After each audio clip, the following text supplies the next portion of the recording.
اس video میں ہم ایک ٹیبل کی مدد سے سمپل فیوچر ٹینس کے اندر بنائے گئے مختلف اقسام کے جملوں کو پڑھنے اور سمجھنے کی مشق کریں گے۔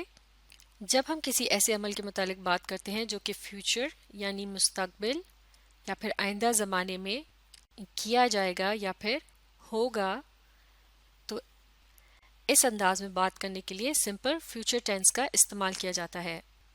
اور فیوچر ٹینس کے اندر جملے بنانے کے لیے جن دو اہم چیزوں کا استعمال کیا جاتا ہے ان میں سے پہلی تو یہ ہے لفظ will یا پھر لفظ shall کا استعمال، جو کہ ماڈل ورب کی فیوچر فارم کہلائی جاتی ہے۔ اس کے علاوہ جملے کے اندر جو دوسرا ورب استعمال کیا جاتا ہے اس کی بیسک فارم کا استعمال کیا جاتا ہے، جیسے کہ اس پہلے جملے کے اندر آپ دیکھ سکتے ہیں لفظ سی کا استعمال کیا گیا ہے جو کہ بیسک فارم میں موجود ہے، یعنی اس کے آخر میں کسی بھی اضافی لیٹر وغیرہ کا استعمال نہیں کیا گیا۔ تو اس طرح سے کسی بھی قسم کا جملہ ہو جسے سمپل فیوچر ٹینس میں بنایا گیا ہو اس میں یہی دو چیزیں موجود ہوں گی، یعنی لفظ will یا shall کا استعمال اور اس کے علاوہ ورب اپنی بیسک فارم کے اندر موجود ہوگا۔ تو سب سے پہلے مل کر پڑھتے ہیں افرمیٹو طرز کے جملے۔ افرمیٹو سے مراد ہے پازیٹیو یا مثبت جملہ جس میں آپ یہ بتانا چاہ رہے ہوتے ہیں کہ ایسا ہوگا یا کیا جائے گا اور آپ کو اس بات کے ہونے یا کرنے کا پورا یقین ہوتا ہے۔ تو مل کر پڑھنا شروع کرتے ہیں۔ پہلا جملہ I will see یا پھر I shall see، لفظ I اور we کے ساتھ shall کا استعمال بھی کیا جا سکتا ہے۔ I will see یا I shall see ان دونوں ہی جملوں کا مطلب ہے کہ میں دیکھوں گا۔ اس جملے کے اندر لفظ I کا استعمال کیا گیا ہے سبجیکٹ کے طور پر اور یہ ایک قسم کا پروناؤن ہے، یہ کہلایا جاتا ہے فرسٹ پرسن سنگولر، یعنی جب کوئی ایک شخص اپنے متعلق بات کر رہا ہو تو وہ اپنے نام کی جگہ لفظ I کا استعمال کرے گا۔ اب دیکھتے ہیں اگلا جملہ You will see یعنی تم دیکھو گے یا پھر تم سب دیکھو گے۔ اس جملے کے اندر لفظ you کو سبجیکٹ کے طور پر استعمال کیا گیا ہے اور یہ بھی ایک قسم کا پروناؤن ہے۔ اسے کہا جاتا ہے سیکنڈ پرسن سنگولر یا سیکنڈ پرسن پلورل، یعنی جب آپ کے سامنے ایک یا ایک سے زیادہ لوگ موجود ہوں اور آپ ان سے مخاطب ہو کر بات کر رہے ہوں تو ان کے ناموں کی جگہ آپ لفظ you کا استعمال کریں گے۔ اب دیکھتے ہیں اگلا جملہ He will see یعنی وہ دیکھے گا، She will see یعنی وہ دیکھے گی اور It will see وہ دیکھے گا یا دیکھے گی۔ It کے لفظ کا استعمال کیا جاتا ہے کسی بھی جانور یا پھر بے جان چیز کے لیے۔ He, she اور it یہ کہلائے جاتے ہیں تھرڈ پرسن سنگولر، یعنی جب کوئی واحد چیز کہ جس کے متعلق آپ بات کر رہے ہوں جو کہ آپ کے سامنے موجود نہ ہو تو اس کے نام کی جگہ آپ ان الفاظ کا استعمال کر سکتے ہیں، جیسا کہ اگر کسی آدمی یا لڑکی کے متعلق بات کرنی ہو تو لفظ ہی کا استعمال کیا جاتا ہے، اسی طرح سے کسی خاتون یا لڑکی کے متعلق بات کرنی ہو تو لفظ شی کو استعمال کرتے ہیں، اور اگر کسی جانور یا بے جان چیز کے متعلق بات کرنی ہو تو لفظ اٹ کا استعمال کیا جاتا ہے، اور ان تینوں کا ہی مطلب ہوتا ہے وہ۔ اب دیکھتے ہیں اگلا جملہ We will see یا پھر We shall see یعنی ہم دیکھیں گے۔ اس جملے میں لفظ we کو سبجیکٹ کے طور پر استعمال کیا گیا ہے، یہ بھی ایک قسم کا پروناؤن ہے اور یہ کہلایا جاتا ہے فرسٹ پرسن پلورل۔ جب ایک سے زیادہ لوگ اپنے متعلق کوئی بات کر رہے ہوں تو وہ اپنے ناموں کی جگہ لفظ we کا استعمال کرتے ہیں۔ اب دیکھتے ہیں اگلا جملہ They will see یعنی وہ دیکھیں گے۔ اس جملے میں لفظ they کو جو کہ ایک پروناؤن ہے سبجیکٹ کے طور پر استعمال کیا گیا ہے، یہ کہلایا جاتا ہے تھرڈ پرسن پلورل، یعنی جب ایک سے زیادہ لوگوں کے متعلق بات ہو رہی ہو جو کہ آپ کے سامنے موجود نہ ہو تو ان کے ناموں کی جگہ لفظ they کا استعمال کیا جاتا ہے۔ لفظ shall کا استعمال صرف I یا we کے ساتھ کیا جا سکتا ہے، لیکن لفظ will کا استعمال I, you, he, she, it, we اور they ان تمام الفاظ کے ساتھ کیا جا سکتا ہے، بلکہ عام طور سے زیادہ تر لفظ will کا ہی استعمال کیا جاتا ہے، اور موجودہ زمانے میں یعنی ماڈرن انگلش میں یہ بات بہت عام ہے کہ ہر قسم کے لفظ کے ساتھ یعنی I, you, he, she, it, we یا they زیادہ تر استعمال کیا جاتا ہے لفظ will کا۔ اس کے علاوہ will کے لفظ کی جگہ going to کے الفاظ بھی استعمال کیے جا سکتے ہیں. مثال کے طور پر he is going to, they are going to یا پھر I am going to. لیکن جب لفظ will کا استعمال کیا جاتا ہے تو اسے یہ پتہ چلتا ہے کہ ایسا ضرور کیا جائے گا یا ایسا ضرور ہوگا، یعنی کسی آئندہ ہونے والے عمل کے متعلق پورے یقین سے بات کرنے کے لیے لفظ will کا استعمال کیا جاتا ہے. تو عام طور سے زیادہ تر سمپل فیوچر ٹینس کے اندر بنائے گئے جملوں میں لفظ will کا ہی استعمال کیا جاتا ہے. اب دیکھتے ہیں نیگیٹو طرز کے جملے. نیگیٹو سے مراد ہے منفی، یعنی ایک ایسا جملہ کہ جس میں آپ کسی بات کا انکار کر رہے ہوں یا یہ کہنا چاہ رہے ہوں کہ ایسا نہیں ہوگا یا ایسا نہیں کیا جائے گا. تو مل کر ان جملوں کو پڑھنا شروع کرتے ہیں. پہلا جملہ ہے I will not see یا پھر I shall not see، یعنی میں نہیں دیکھوں گا. اگلا جملہ you won't see. لفظ won't جو ہے یہ will not کے الفاظ کی کانٹریکشن ہے یا شارٹ فارم ہے، اور یہاں اس کانٹریکشن کے اندر لیٹر I کی جگہ O کا استعمال اس لیے کیا جاتا ہے کیونکہ پرانی انگلش میں will کی جگہ wall کا لفظ کا استعمال کیا جاتا تھا. You will not see یا پھر you won't see یعنی تم نہیں دیکھو گے یا پھر تم سب نہیں دیکھو گے. اب اگلا جملہ he won't see یعنی وہ نہیں دیکھے گا. she won't see یعنی وہ نہیں دیکھے گی. it won't see یعنی وہ نہیں دیکھے گا یا نہیں دیکھے گی. it کا استعمال کیا جاتا ہے جانور یا بے جان چیز کے لیے، اور it کا مطلب بھی ہوتا ہے وہ. اگلا جملہ دیکھتے ہیں we will not see یا پھر we shall not see یعنی ہم نہیں دیکھیں گے. اب اگلا جملہ they won't see یعنی وہ نہیں دیکھیں گے.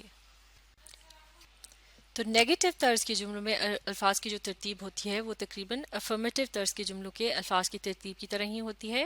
یعنی سب سے پہلے جیسے کہ افرمیٹو جملے میں ایک سبجیکٹ کا استعمال کیا جاتا ہے، اسی طرح سے نیگیٹو جملے میں بھی سب سے پہلے سبجیکٹ کا استعمال کیا جاتا ہے، اس کے بعد لفظ will یا shall، اور یہاں بھی لفظ will یا shall، اور آخر میں ایک ورب استعمال کیا جاتا ہے جو کہ اپنی بیسک فارم کے اندر ہوتا ہے. جیسے کہ یہاں افرمیٹو جملے میں ہے لفظ سی، اور نیگیٹو میں بھی آخر میں لفظ سی کا استعمال کیا گیا ہے. لیکن جو بات نیگیٹو جملے کے اندر مختلف ہوتی ہے وہ یہ ہے کہ اس کے اندر لفظ will یا shall کے بعد لفظ not کا بھی اضافہ کر دیا جاتا ہے، اور اس طرح سے بن جاتا ہے ایک منفی یا نیگیٹو جملہ.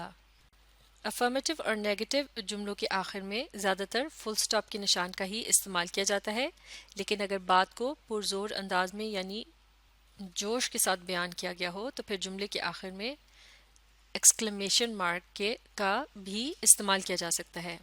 تو اس طرح سے ایک افرمیٹو جملے کو بڑی آسانی سے نیگیٹو بنایا جا سکتا ہے، صرف اس میں لفظ not کا اضافہ کر کے، اور لفظ not کو جملے کے اندر will یا shall کے بعد استعمال کیا جائے گا.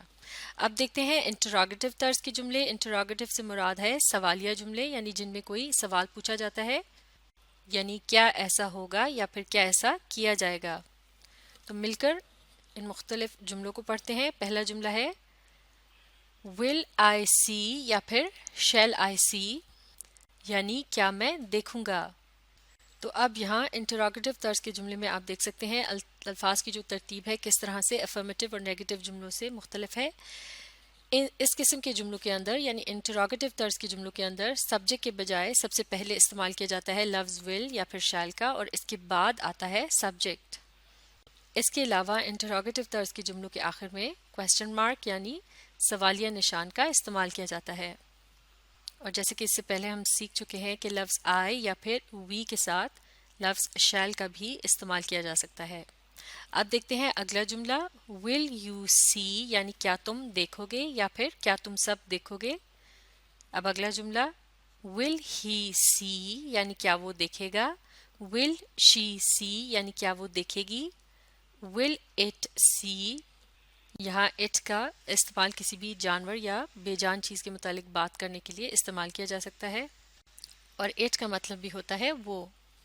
اگلا جملہ دیکھتے ہیں will we see یا پھر shall we see یعنی کیا ہم دیکھیں گے. اب آخری جملہ will they see یعنی کیا وہ دیکھیں گے. اب اگر انٹراگیٹو طرز کے جملے میں will یا shall کے بعد لفظ not کا اضافہ کر دیا جائے تو یہ بن جائے گا نیگیٹو انٹروگیٹو طرز کا جملہ. لفظ ناٹ کی وجہ سے اسے نیگیٹو کہا جائے گا، اور چونکہ یہ ایک سوال بھی ہے لہٰذا اسے نیگیٹو انٹروگیٹو کہیں گے. تو چلیے مل کر ان جملوں کو پڑھنے اور سمجھنے کی کوشش کرتے ہیں. ول ناٹ آئی سی یا پھر شیل ناٹ آئی سی یعنی کیا میں نہیں دیکھوں گا. ول ناٹ کی جگہ لفظ وونٹ کا بھی استعمال کیا جا سکتا ہے، وونٹ آئی سی، جبکہ شیل ناٹ کی کانٹریکشن ہوگی شانٹ، شانٹ آئی سی. اب اگلا جملہ وونٹ یو سی یعنی کیا تم نہیں دیکھو گے یا پھر کیا تم سب نہیں دیکھو گے. اب اگلا جملہ وونٹ ہی سی یعنی کیا وہ نہیں دیکھے گا، یا پھر وونٹ شی سی یعنی کیا وہ نہیں دیکھے گی. اسی طرح سے اگر کسی جانور یا بے جان چیز کے متعلق بات کرنی ہو تو اس جملے میں لفظ اٹ کا استعمال کیا جائے گا، وونٹ اٹ سی، اور اٹ کا مطلب ہوگا وہ. اگلا جملہ دیکھتے ہیں. وونٹ وی سی یا پھر شانٹ وی سی یعنی کیا ہم نہیں دیکھیں گے. اب اگلا جملہ وونٹ دے سی یعنی کیا وہ نہیں دیکھیں گے. تو اس طرح سے لفظ ول یا شیل کے بعد لفظ ناٹ کا اضافہ کر دینے سے نیگیٹو انٹروگیٹو جملہ بن جائے گا، یعنی ایک ایسا جملہ جس میں منفی انداز میں کوئی سوال پوچھا جا رہا ہو. اگر انہی جملوں میں ول یا شیل کی جگہ گوئنگ ٹو کے الفاظ کا استعمال کیا جائے تو اس کے لیے یہ احتیاط ضروری ہوگی کہ لفظ مختلف یعنی سبجیکٹس کے ساتھ ورب ٹو بی کی پریزنٹ فارم یعنی لفظ از، ایم یا پھر آر میں سے کوئی ایک استعمال کیا جائے گا. مثال کے طور پر آئی ایم گوئنگ ٹو، مثال کے طور پر I am going to see یعنی میں دیکھوں گا. اسی طرح سے اگر لفظ یو کا استعمال کیا جائے تو پھر اس کے ساتھ آر کے لفظ کا استعمال کیا جائے گا، you are going to see یعنی تم دیکھو گے یا پھر تم سب دیکھو گے. ہی شی اور اٹ جیسے الفاظ کے ساتھ لفظ از کا استعمال کیا جائے گا. ہی از گوئنگ ٹو سی، وہ دیکھے گا، شی از گوئنگ ٹو سی، وہ دیکھے گی، اٹ از گوئنگ ٹو سی اس کا استعمال کیا جائے گا کسی بھی جانور یا بے جان چیز کے لیے. لفظ وی کے ساتھ استعمال کیا جائے گا لفظ آر کا، we are going to see یعنی ہم دیکھیں گے. اسی طرح سے لفظ دے کے ساتھ بھی آر کا ہی استعمال کیا جائے گا، they are going to see یعنی وہ دیکھیں گے. اب اسی طرح سے انہی جملوں کو اگر نیگیٹو بنانا ہو تو لفظ آر کے بعد یا پھر از، ایم، آر ان میں سے جون سے بھی لفظ جملے میں استعمال کیا گیا ہو اس کے بعد لفظ ناٹ کا اضافہ کیا جائے گا. مثال کے طور پر they are not going to see یعنی وہ نہیں دیکھیں گے. اور اگر ان جملوں کو سوال میں تبدیل کرنا ہو تو از، ایم یا آر کا استعمال جملے میں پہلے نمبر پر کیا جائے گا. از، ایم یا آر ناٹ گوئنگ ٹو سی. معاف کیجیے گا، اسی جملے کے حساب سے دیکھتے ہیں. لفظ آر کو، اس جملے کو سوال میں تبدیل کرنے کے لیے لفظ آر کو جملے کے شروع میں لگا دیا جائے گا اور اس طرح سے یہ جملہ ہو جائے گا are they not going to see, اور آخر میں کویسچن مارک کا اضافہ کر دیا جائے گا. اسی طرح سے اگر لفظ ناٹ کے بغیر جملہ بنایا جائے تو یہ ہوگا are they going to see یعنی کیا وہ دیکھیں گے. اور اسی طرح سے باقی کے جملوں میں بھی مختلف قسم کے سبجیکٹ کے لحاظ سے لفظ از، ایم یا آر کا استعمال کیا جائے گا جملے کے شروع کے اندر اگر کوئی نیگیٹو یا انٹروگیٹو، معاف کیجیے گا، اگر کوئی انٹروگیٹو یا پھر نیگیٹو انٹروگیٹو قسم کا جملہ بنانا ہو. تو یہ تھے سمپل فیوچر ٹینس کے اندر مختلف قسم کے جملے. انہیں اچھی طرح سے سمجھنے اور سیکھنے کے لیے آپ اس ویڈیو کو ری پلے کیجیے اور اس کے ساتھ ساتھ پڑھنے، سمجھنے اور ان جملوں کو لکھ کر پریکٹس کرنے کی کوشش جاری رکھیے.